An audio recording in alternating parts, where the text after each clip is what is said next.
Voilà, je voulais vous parler un petit peu de l'Atlantide et de la Lémurie pour parler que de ces deux anciennes civilisations. On pourrait extrapoler ce que je vais dire à toutes les autres anciennes civilisations.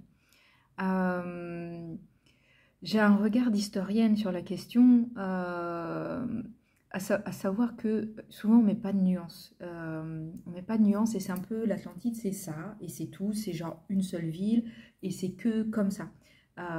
Sauf que on sait bien que si on met ça sur du temps long, une civilisation, c'est jamais à un instant donné 100 ans en fait.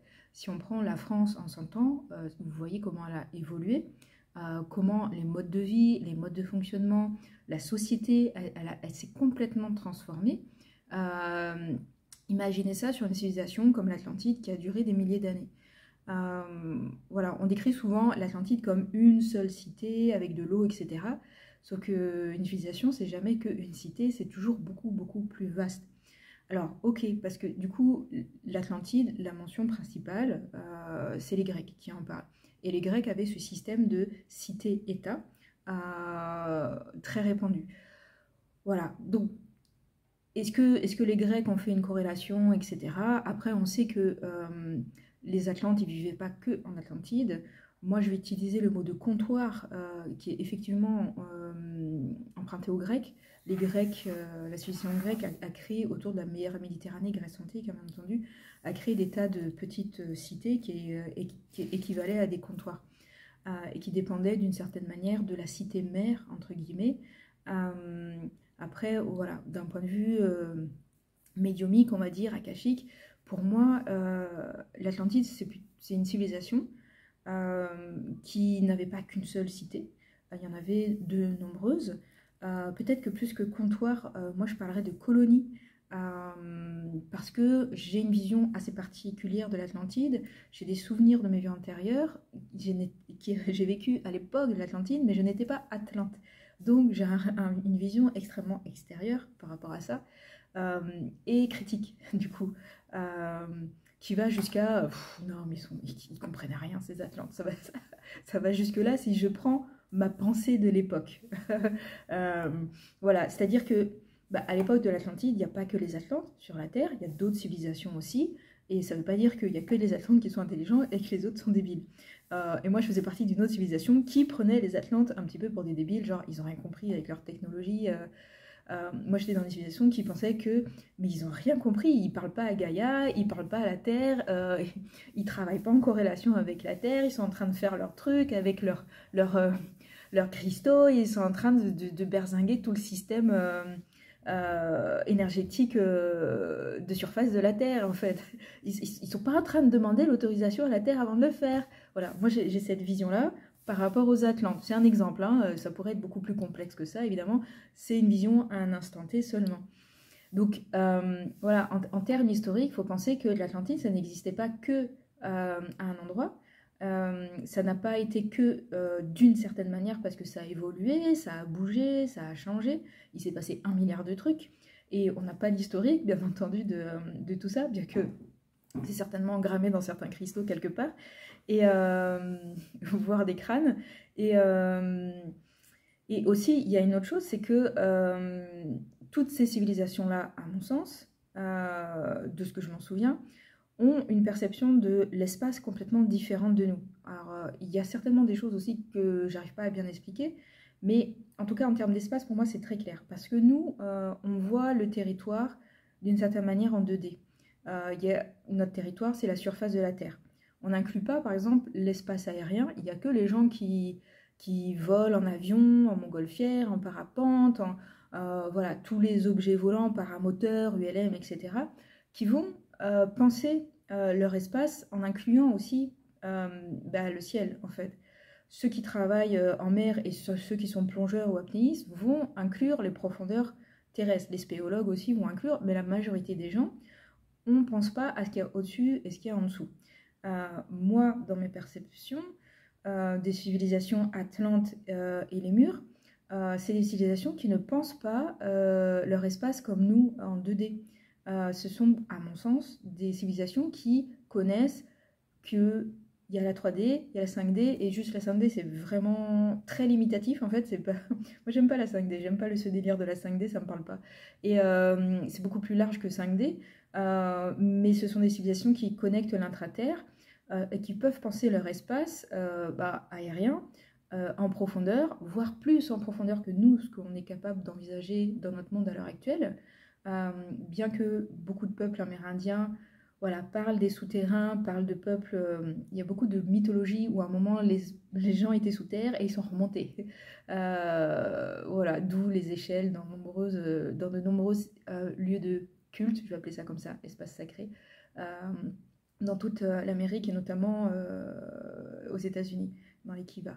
Et, euh, et de ce fait, donc un espace aérien, donc on voit les pétroglyphes de Nazca, on ne sait pas pourquoi pourquoi ils ont fait ça, donc c'était un peuple dans tous les cas qui percevait l'espace aérien de manière complètement différente d'une autre. Mais au-delà, pour moi, il y avait une connexion galactique. L'espace Atlante, il n'est pas que sur Terre. Il faudrait imaginer, alors c'est limitatif de dire ça, mais en 3D, je vais le dire quand même en 3D parce que c'est plus facile pour nous de le conceptualiser. Vous prenez un carré, vous le mettez en 3D, ça fait un cube. Imaginez que le territoire Atlante, ok, il y a une cité quelque part sur Terre, sauf que pour eux, c'est beaucoup plus complexe que ça. Donc vous passez en 3D, vous avez déjà une idée que, ok, c'est un espace qui est peut-être voilà, beaucoup plus dimensionnel que ça, voire est-ce qu'il y a une autre planète où il n'y a pas des Atlantes qui vivent? Est-ce qu'il n'y a pas des Atlantes qui vivent dans les abysses? Est-ce qu'il n'y a pas des Atlantes qui vivent dans les intraterres? Voilà, je laisse la question ouverte. Pareil pour la Lémurie, avec la connexion à certaines étoiles. Ce sont des peuples qui se conscientisent en lien avec les étoiles et on le retrouve dans toutes les mythologies du monde, c'est même pas que Atlante, les Lémures, etc. Les plus connus sont les Dogons, mais tous les peuples pacifiques aussi vont se rattacher à certaines cosmogonies. En Inde aussi, il y a tout un tas de références aux étoiles, mais surtout à des engins volants ou ce genre de choses. Voilà, c'est des peuples qui conçoivent l'espace de manière différente. Désolée, je suis en train de faire bouger le téléphone, je suis en train de me rendre compte. J'ai tendance à parler un peu trop avec les mains et là, du coup, mes mains sont en train de faire bouger la table. Aparté. Et voilà, donc l'idée, c'est vraiment... c'est-à-dire que nous, on a notre vision là, en fait. Il faut vraiment prendre du recul. Je pense que tout le monde connaît la vision de l'aigle. Toutes les personnes qui regarderont ma vidéo connaissent la vision de l'aigle. On a ça en histoire. Il faut se détacher, en fait. On le regarde, nous, avec nos yeux actuels. Et la plupart des discours sur l'Atlantide, à l'heure actuelle, ils sont occidentaux. Et donc, on a notre filtre occidental, en fait, quand on pose ça là-dessus. Après la Lémurie, comme il y a beaucoup de sources qui viennent d'ailleurs, c'est moins stéréotypé d'une certaine manière, notamment en Inde où voilà, il y a tout un tas de discours sur ces anciennes civilisations. Et voilà, vraiment prendre du recul, ne pas homogénéiser, ne pas unifier en fait quelque chose qui a pu avoir des temps longs. Je vous redonne l'exemple. Prenez la France il y a 50 ans, on ne vivait pas la même réalité. Prenez la France il y a 200 ans. Prenez un Français il y a 200 ans sur le territoire de la France. Euh, Prenez un Breton qui vit dans un petit village en Bretagne il y a 200 ans et un de ses descendants qui habite au cœur de Paris et qui travaille à la Défense aujourd'hui, leur réalité est complètement différente. Et leur manière de penser le monde est absolument et complètement différente. Ça, c'est juste 200 ans, pour donner un exemple précis et concret. Donc, si vous mettez ça à d'autres échelles, voilà, il faut bien penser qu'il y a plein de choses différentes. L'Atlantide, c'est complexe. La Lémurie, c'est complexe aussi. Il y a certaines, on va dire, idées générales, idées civilisationnelles, si je peux appeler ça comme ça, certains systèmes de valeurs et certaines manières de voir le monde qui vont être intéressants. Voilà, c'est comme si, après, il y a des fils rouges qui peuvent se dégager, mais qui restent des fils rouges qui n'ont pas forcément été là tout le temps. Je vous redonne l'exemple de la France. Il y a 1000 ans, la France, il y a 1000 ans, la réalité, ça n'a rien à voir. et on l'a oublié, cette réalité-là, on ne sait pas bien exactement comment une personne, il y a 1000 ans, au Moyen-Âge, qui habite Paris, comment elle perçoit son monde. On sait que il y a peut-être la présence du catholicisme, qui définit beaucoup sa manière de voir le monde, mais pas que, parce qu'on sait que le catholicisme a bataillé aussi beaucoup pour convertir dans les campagnes, etc. Donc il y avait certainement d'autres manières de voir le monde, d'autres croyances qui étaient là et qui ont perduré pendant très longtemps. Mais ça, comme c'était oral et que ça a été combattu à un moment donné, ça a été effacé. Et ça c'est une constante dans l'histoire, c'est que y a des choses qui sont effacées. À chaque fois qu'il y a une civilisation qui prend le pas, je vais le dire comme ça, par rapport à d'autres, qui s'étend, qui s'expanse, ça se fait toujours aux dépens d'autres civilisations qui perdent un petit peu, euh, certaines racines, certains savoirs, certaines connaissances. Parfois, parfois ça a réussi à être maintenu, d'autres non, en fait. Euh, Moi, j'ai une vie en particulier où j'étais en Lémurie et je vois les Atlantes comme des gros colons, en fait. Et je les vois pas du tout comme des gens intelligents et qui ont des super savoirs, etc. Rappelons que qui a dit que les Atlantes c'était une race supérieure? C'est les Grecs. Les Grecs, en termes de patriarcat, voilà, et on peut trouver à redire. En Occident, on a mis les Grecs et les Romains sur un piédestal pour dire ah voilà, c'est pour se réclamer de ces civilisations-là. Et ce qui est très bizarre parce que bah, Rome, c'est une puissance colonisatrice en fait par rapport à la France et bah, elle a dessiné beaucoup de choses, la manière de construire les villes, on a repris leurs bâtiments, on a repris leurs routes. Voilà, c'est une forme de continuité pratique, mais sans réclamer. C'est comme une espèce de syndrome de Stockholm en fait, du coup, et de se réclamer de civilisation grecque et romaine en disant ah oui, mais ça c'est plus intéressant, ça c'est plus intelligent, etc. Et en reprenant leur dichotomie de tous ceux qui n'ont pas notre civilisation, c'est les barbares. Et on a intégré ça à l'heure actuelle, et alors, certainement que c'était moins présent au Moyen-Âge et que la Renaissance a remis en place ces choses-là. Je vous mets ça en perspective parce que du coup, par rapport aux Atlantes, par rapport aux Lémures, il faut bien comprendre que les choses sont toujours complexes. Il y a toujours un point de vue dans ces histoires-là. Et j'insiste particulièrement, et c'est presque caricatural sur ma vision, où je dis bah, les Atlantes, c'est une puissance colonisatrice. Je sais que vous n'allez pas tous être d'accord. Euh, Néanmoins, moi, c'est ma posture. À ce moment-là, c'est ma vision des choses en n'étant pas Atlante, en fait. En me disant, mais ils sont débiles. Moi, c'est vraiment comme ça que je vois les Atlantes à l'époque où je suis en Lémurie. Ils n'ont rien compris. Ils n'ont rien compris à l'humain. Ils n'ont rien compris. Moi, je suis comme ça, en fait. Et ça reste une vision à un moment donné. Et vous avez certainement une autre vision, etc. Voilà. Tout ça pour mettre de la perspective, mettre de la nuance. Je ne dirais jamais assez. On met de la nuance dans les akashas. Les akashas, c'est pas juste un livre, tu lis et c'est une vérité en fait. C'est beaucoup plus complexe que ça. C'est pas un livre d'évangile. Il faut sortir de ces notions de il y a une vérité toute faite. Ça a été créé par les monothéistes et tout. Avant, on a toujours eu des mythes, des légendes qui évoluaient, qui ne posaient pas de vérité. On racontait une histoire. Euh, on racontait une histoire, on racontait une mythologie, on proposait un mythe et une légende, on proposait une figure de dieu ou des déesses pour représenter une énergie, une médecine, et chacun en faisait ce qu'il voulait, il n'y avait pas de notion de dogme en fait. Euh, voilà, c'est quelque chose d'assez récent dans l'histoire de l'humanité, en tout cas dans ce qu'on connaît. Voilà, donc mettre de la nuance dans ces aspects-là.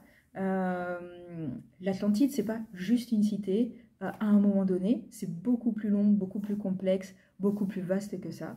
Pareil pour la Lémurie, c'est des peuples complexes qui ont évolué, qui ont bougé, qui n'ont pas toujours pensé de la même manière, qui n'ont pas toujours été organisés de la même manière, qui n'ont pas toujours célébré, spiritualisé, ritualisé de la même manière, etc. Voilà, de la complexité. Et donc, c'est pour ça que moi, si je propose un programme Lémurie Atlantide, je ne vais pas vous dire c'est comme ci, c'est comme ça, je ne vais pas vous dire... moi, je peux vous dire, voilà ce dont je me souviens. Voilà, ça, je peux vous le dire. Comme ça, vous savez, c'est mon filtre à moi, c'est clair, c'est une perception. Moi, je préfère vous proposer, vous allez y plonger dans les akashas. Moi, ce que je propose, c'est des méditations où je vous emmène à plonger là-dedans. Et vous voyez, qu'est-ce qui vient, qu'est-ce qui émerge. Alors, parfois, il y a des gens qui ont des visions, il y a des gens qui n'ont pas de vision. Il y a des gens pour qui c'est facile d'y aller, il y a des gens pour qui ça bloque, il y a des gens qui vont vivre une guérison cellulaire et ça va pas être informationnel par exemple. Mais moi ce que je propose c'est aller voir. je vous propose, on y va ensemble, on va voir. Et après, bah, chacun va dire qu'est-ce qu'il a vu. Ok. Et on va pas forcément tirer de conclusion de tout ça. Mais chacun va voir qu'il y a différents éléments. On a tous vu quelque chose de différent. Parfois, on voit tous la même chose. Ok. Ok, ça confirme. Ça reste quand même un filtre. On a chacun notre filtre. On a chacun la même perception du même événement. On va pouvoir dessiner, même si on voit pas la même chose, à peu près une forme de vérité similaire, on va dire, ou un élément similaire, au-delà de notre manière de voir les choses différentes. Ça empêche du coup cette notion de dogme où on va dire c'est moi qui ai la vérité, ça crée tellement de guerre, ça crée tellement de problèmes. Et voilà, dans cette manière de voir les choses, ok, moi je perçois ça, moi je perçois ça, ok, comment on avance tranquillement, voilà. Bien que le programme à la base il est fait pour guérir les mémoires cellulaires en lien avec ça. Et ça, c'est le premier stage, je l'ai fait en 2016 et j'étais pas mal connectée avec pas mal de personnes, de Keepers of the Code, toutes les personnes qui codent dans le monde entier. Et on était tous branchés sur le fait de guérir les Grégor Atlantes. Il y a eu un gros passage, il y a des vagues régulières, mais en 2016, on était très très nombreux à bosser là-dessus. Moi, avec ma posture qui est clairement lémurienne et non atlante, mais qui a côtoyé, etc. Et aussi avec ce recul où je sais faire le distinguo avec ben, la vie antérieure, lémur à l'époque où, atlante, où j'ai une perception très particulière. Je sais détacher ça de, ok, sur un temps beaucoup plus long, si je prends plusieurs incarnations, voilà, si j'arrive, j'essaye un maximum d'avoir une approche neutre pour pas influencer. Voilà, comment je vous amène ça en fait. Comme j'ai été prof d'histoire-géographie, moi c'est quelque chose, j'ai toujours fait attention, j'ai des convictions politiques et l'histoire elle peut être lue de manière très très différente en fonction de nos systèmes de valeurs et de nos convictions politiques. Moi, une fois, j'ai remplacé un prof en lycée, donc on préparait le bac et avec les élèves, et le prof que je remplaçais, il était maoïste et il faisait vraiment une lecture maoïste du programme, ce qui donnait une lecture très particulière, par exemple, de la guerre d'Algérie. Euh, Sans doute un peu intéressante, mais pas intéressante pour des élèves qui ont à préparer un bac et qui ont à être neutres parce qu'ils ne savent pas sur quel type de personnes avec quelles convictions politiques derrière ils vont tomber. Donc moi, quand je prépare des élèves au bac, je suis neutre parce que l'idée c'est qu'ils puissent réfléchir par eux-mêmes, qu'ils puissent répondre au bac de manière neutre. Ils font leurs propres conclusions et leur propre construction politique aussi derrière.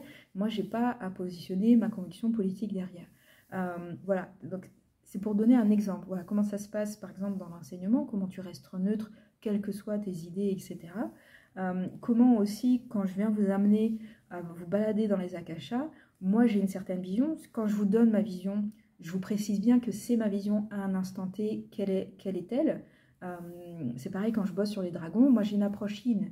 Je détaille ça, ça fait référence à d'anciennes guerres draconiques, etc., que j'étais dans un camp. Et donc, je pose mes valeurs dans ce système-là. Comme ça, vous savez comment est ma vision et comment est ma vérité. Je vais mettre vraiment beaucoup de vérité sur ça. Et limite, quelque part, ça reste plutôt des croyances, au fait, au final, si vous suivez bien mon raisonnement. Voilà, tout ça pour expliquer, revenir à mettre de la nuance. Une civilisation ancienne, la civilisation égyptienne, je le répète tout le temps quand je fais les initiations au triangle d'or d'Isis.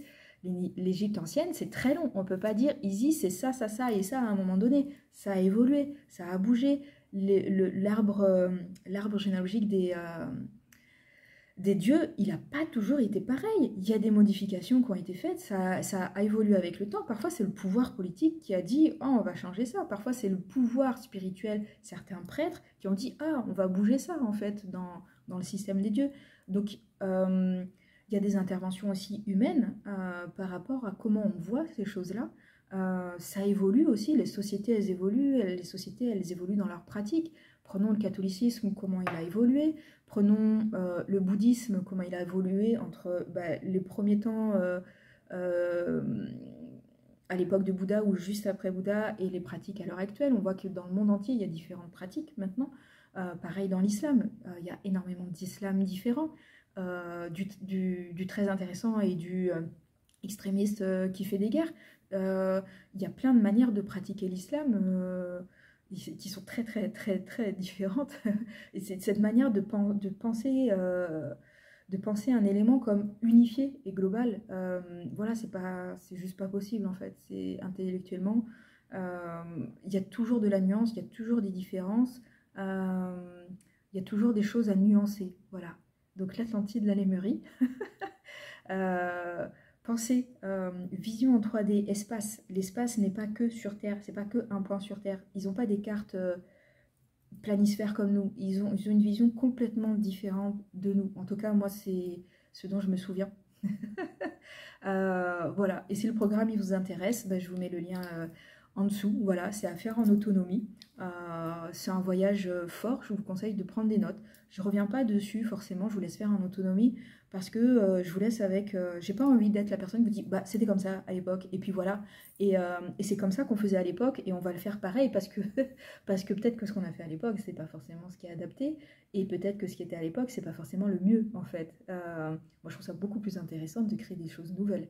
Je pourrais transmettre des choses de Lémurie parce que je me rappelle très concrètement de rituels comme je me rappelle très concrètement de rituels, de recettes, des choses très très précises en Égypte antique. Mais on ne vit pas dans la même société, on ne va pas faire exactement la même chose, c'est pas forcément méga utile. D'un point de vue énergétique, oui, il y a des choses qui peuvent être transférées.